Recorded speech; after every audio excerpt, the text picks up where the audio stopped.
Good morning. We are again back here on the second day of this renewable conference. Yesterday we have seen deliberations on the renewable, and as you know that what had transpired yesterday, that in era of energy transition, renewables are going to play a very important role. And as you have seen in last 2-3 decades, the development which has taken place in the renewable, especially in the wind and solar, and in India specifically in last 1 decade, the solar has done a great, wonderful and significant contribution started. But we must also consider that what yesterday Mr. Kalai Selvi, that Director General of CSI, had told, we are not going to stop the coal production. In similar way, I am basically from petroleum engineering background, so I am of the opinion that petroleum will also continue to play a very important role in foreseeable future. It means by 2050, another 2-3 decades, maybe that renewable will start playing an important role. But one thing what we must admit today, in India, our total primary energy consumption, whatever is there as of now, 90% as of today is by fossil fuel. Coal, petroleum, gas is playing 90%. Rest only 10%. If you talk of USA today, USA 82 last year, as per the figure 81.7 or 82% of the energy requirement is being only by fossil fuel.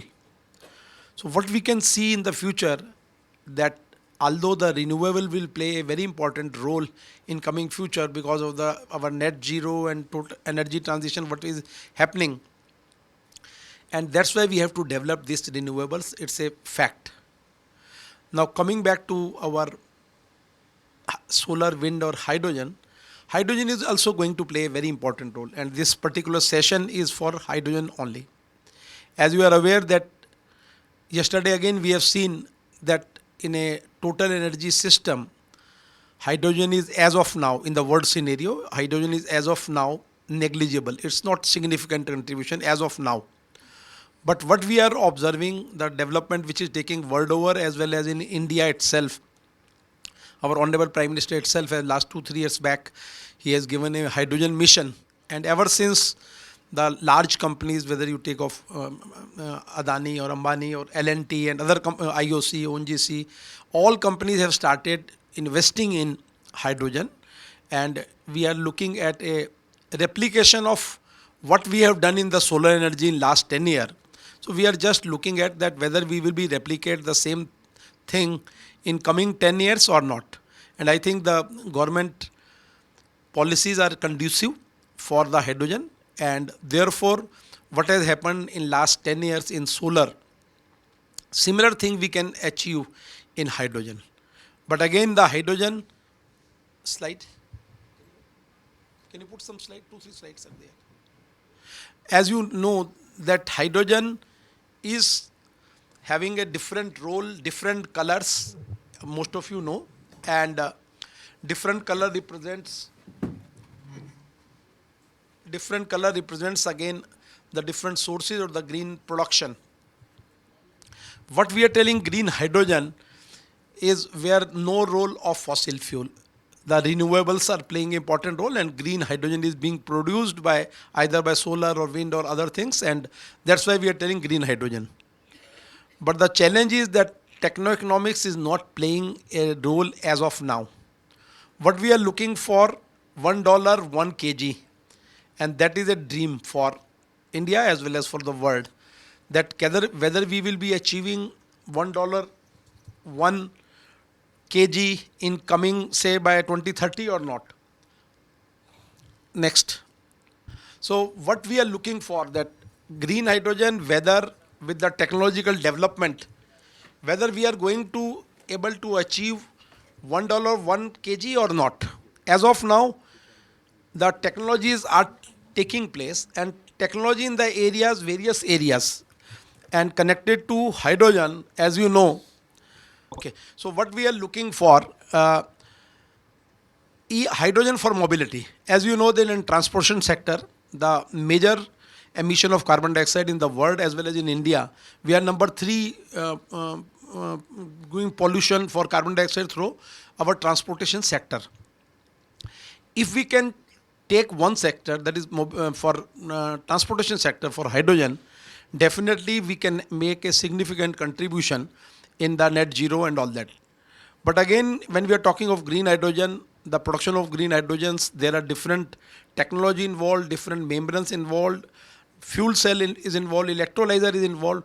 So the research basically which is going on as of now in various parts of the globe is how to improve the electrolyzer, how to improve the fuel cells, how to increase the efficiency increasement in the green hydrogen. In our institute, that is, I am from Pandit Deendayal Energy University. We are also working on around 12 professors are working on a hydrogen, and we have set up 2-3 laboratories, and a large number of researchers are also working on that. And basically, we are also working on electrolyzer, and we could get some breakthrough in producing green hydrogen from waste and seawater.